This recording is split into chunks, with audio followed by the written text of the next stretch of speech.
on the side of him, he fell down and he got shook. And I just stood on top of him, grabbed him. And next thing you know, NYPD was there. Okay, so that situation happened. And then a bit after that, in Atlanta, Suge's best friend, Big Jake, gets killed in a club. And this part's kind of fuzzy, but there was a rumor that Wolf was the one that did it.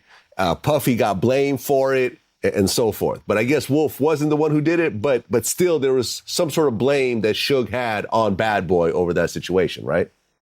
I don't know if Suge had blamed Bad Boy for that because the situation never came, when I got with him, the situation never came to us like that. Now, I've heard Wolf talk about it, and Wolf told me personally that he didn't do it. And I know everybody knew the guy who did it. It was this dude, he's dead now. He got killed in Atlanta about 2 or 3 years ago. His father was from the Bronx and he owned the cleaners. Now, did Wolf and them know him? Yeah, they probably knew him. He was from the Bronx, his part of town. His father owned the cleaners. They knew this guy. You understand?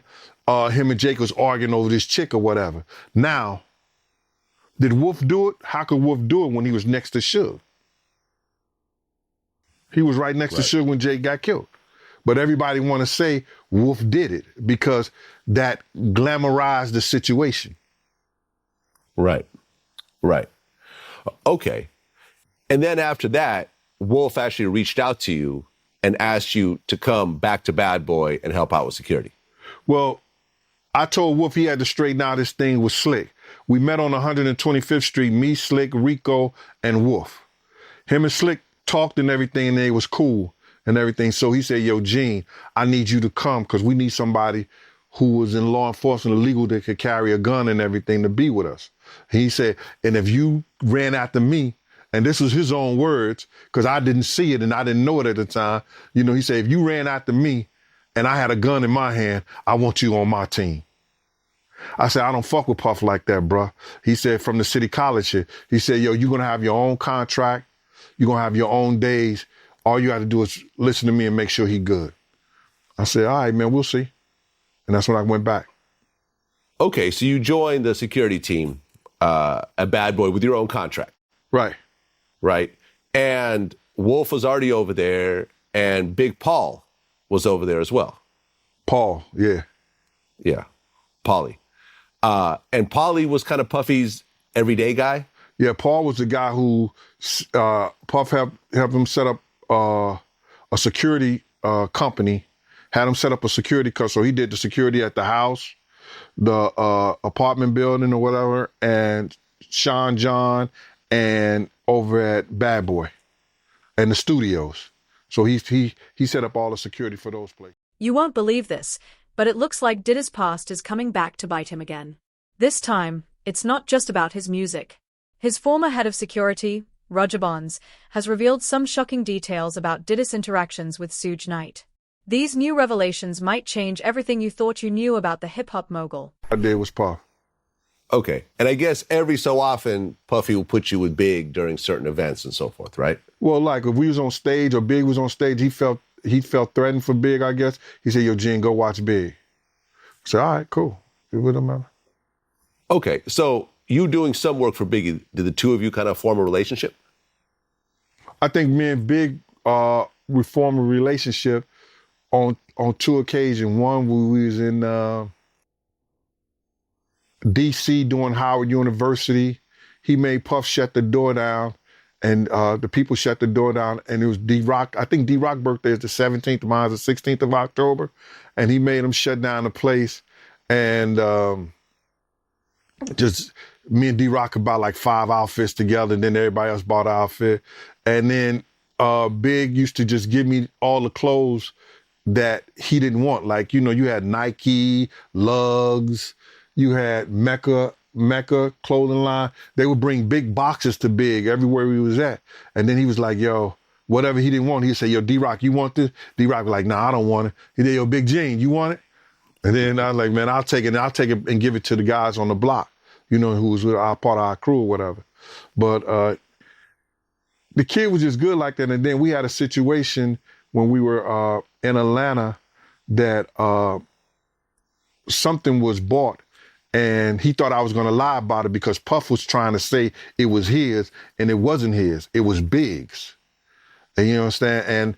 And when he said, and they had made a bet that I was going to go on Puff's side.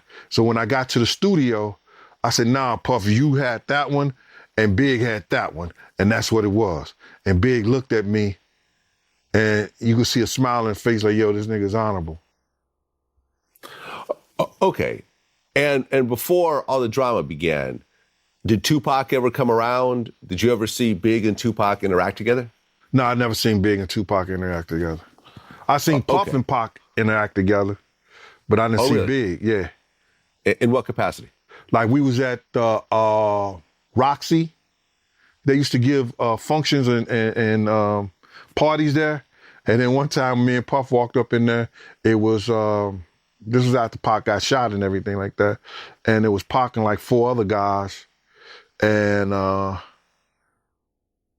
Pac put a cigarette in his mouth. The dude lit the cigarette. I started laughing.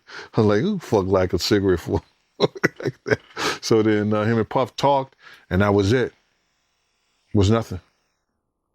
Okay, and then the incident happened at Quad Studios. This was after the incident at Quad, when I seen Pac with Puff.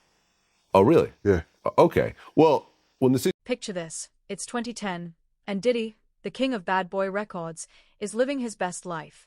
Late-night burger runs, luxury cars, and an entourage that makes him look untouchable. But behind that shiny image, there's a side to the story that shows even the biggest stars aren't as invincible as they seem.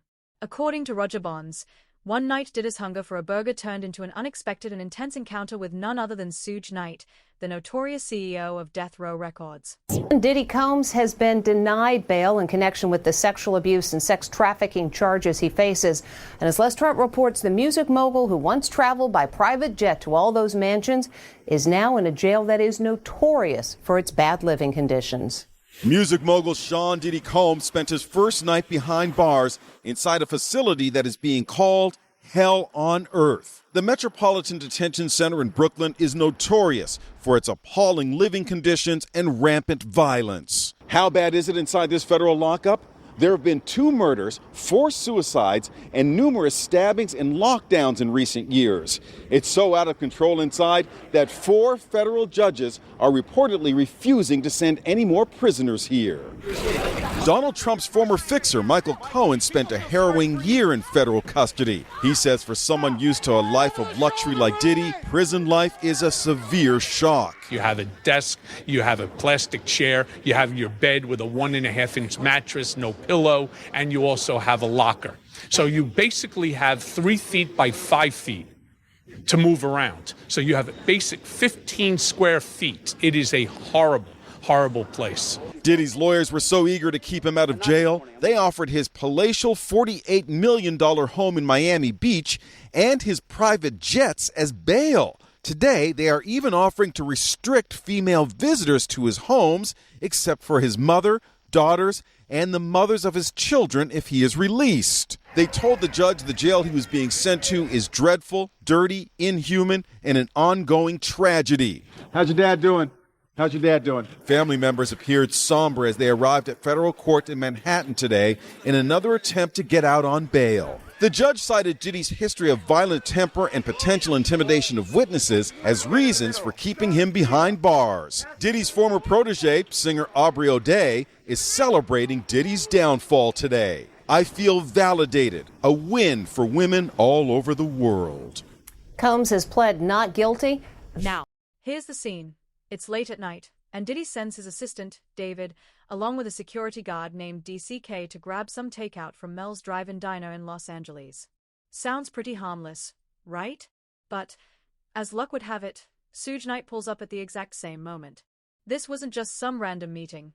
This was a face-to-face between 2 giants of the hip-hop world, both with a complicated, rocky past, now in the same spot. Sean Diddy Combs back in a New York City courtroom, we believe right about now, as he tries to appeal a judge's ruling which denied him bail and sent him to jail as he awaits trial in the explosive sex trafficking and racketeering case against him.